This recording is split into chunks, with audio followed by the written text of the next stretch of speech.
Salut à tous et bienvenue sur la chaîne. Aujourd'hui, préparez-vous à un épisode explosif d'ici tout commence sur TF1, car le masque de Thelma est sur le point de tomber. Alors qu'on croyait à un vol de ses affaires, la vérité est bien plus troublante, entre mensonges, manipulation et révélation, l'Institut Auguste Armand s'apprête à être secoué comme jamais. Et tenez-vous bien, Clotilde découvre que Thelma n'a jamais porté plainte, tandis que Zoé et Sabri retrouvent ses vêtements, en vente sur Internet. Restez avec moi. On décortique tous les rebondissements de cet épisode tendu et plein de suspense. Dans le prochain épisode d'ici tout commence, un nouveau rebondissement vient semer le trouble à l'Institut. Thelma semble jouer un double jeu, et certains commencent à ouvrir les yeux. Suite à la découverte d'un dressing presque vide, Maya s'inquiète pour sa colocataire et décide de signaler l'affaire à Clotilde Armand. Elle l'informe que Thelma pourrait avoir été victime d'un vol, étant donné la disparition soudaine de la majorité de ses vêtements.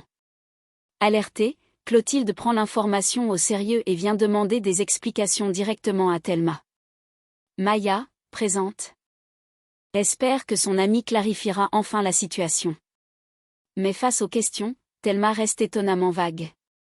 Elle garde une attitude réservée, presque fuyante, et déclare simplement qu'elle a déjà porté plainte au commissariat, sans entrer dans les détails. Cette réponse évasive intrigue, mais Clotilde ne pousse pas plus loin pour le moment et s'éloigne. À peine la chef partie, Thelma se tourne vers Maya, visiblement contrariée. Elle lui demande de ne pas en faire toute une histoire ni d'en parler davantage aux autres. Mais Maya, prise au dépourvu, lui avoue qu'elle en a déjà discuté avec quelques personnes de l'Institut. L'inquiétude s'est vite répandue, et il est trop tard pour revenir en arrière. Peu après, c'est Zoé et Sabri qui font une découverte inattendue, ils tombent sur une annonce en ligne où Thelma vend plusieurs vêtements, qui correspondent exactement à ceux qu'elle prétendait s'être fait voler.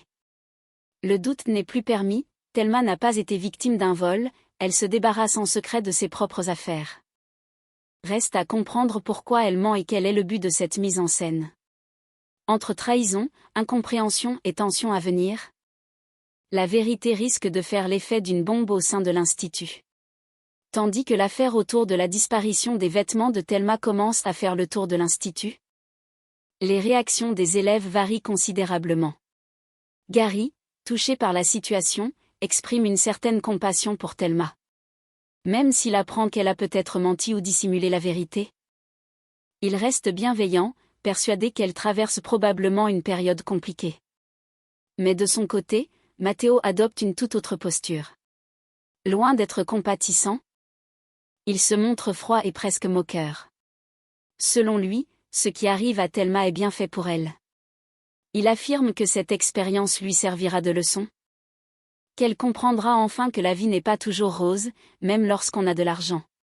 Son ton détaché et dur surprend Gary, qui commence à trouver cette réaction un peu trop tranchée, et suspecte.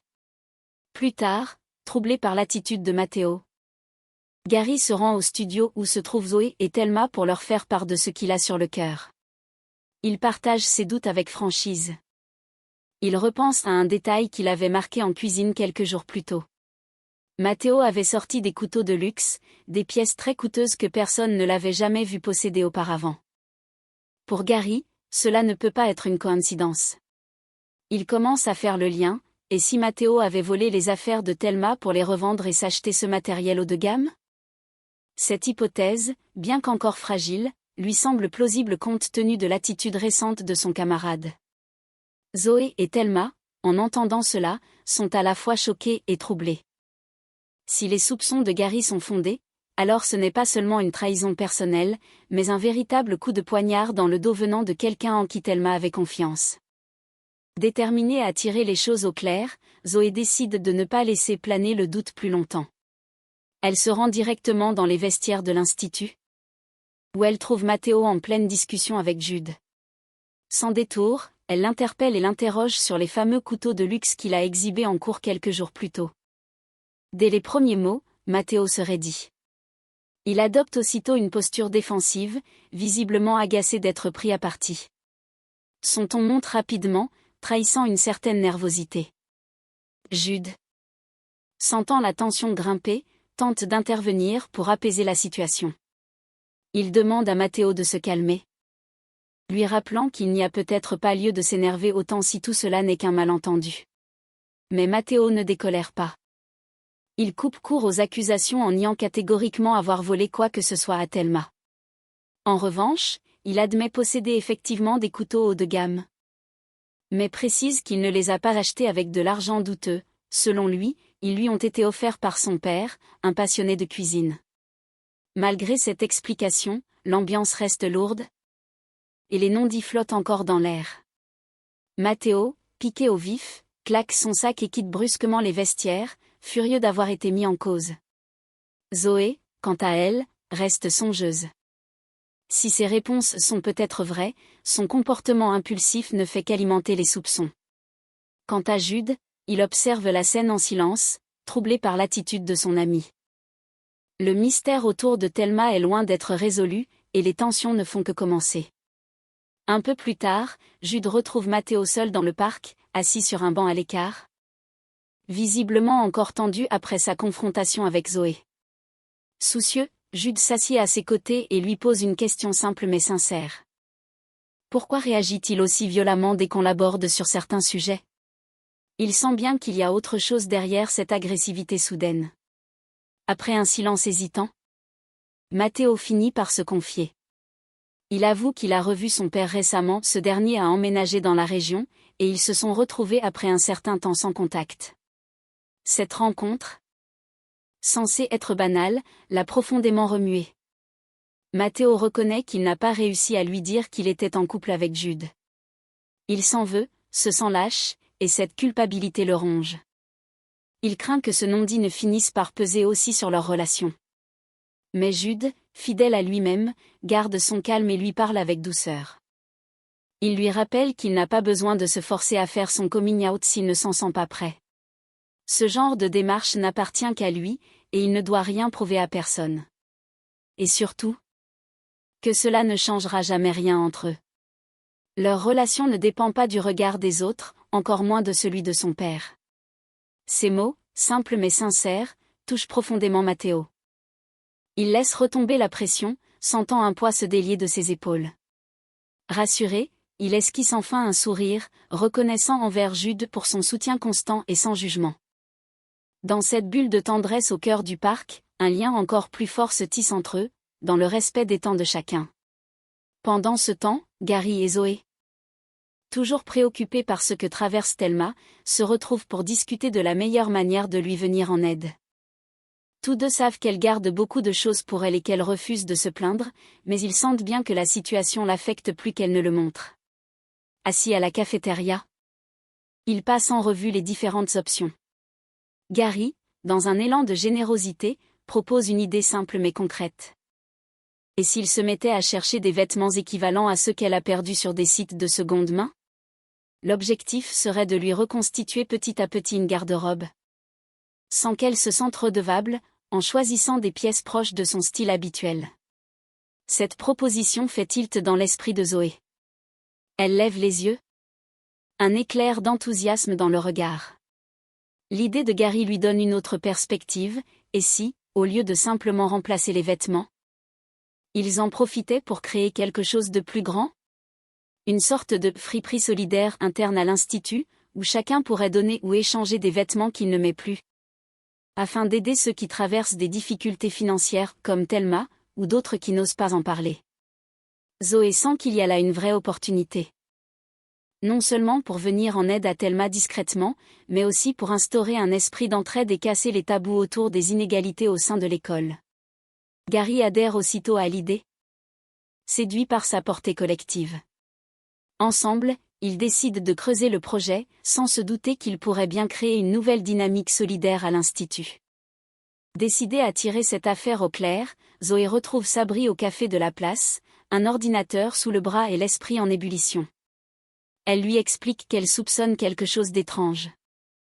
Malgré ce que dit Thelma, certains indices ne collent pas avec l'histoire du vol. Elle lui demande alors un coup de main pour enquêter en ligne, notamment sur un site bien connu de revente d'articles de luxe. Ensemble, ils commencent par chercher un objet précis, le fameux sac en cuir rose que Thelma adorait.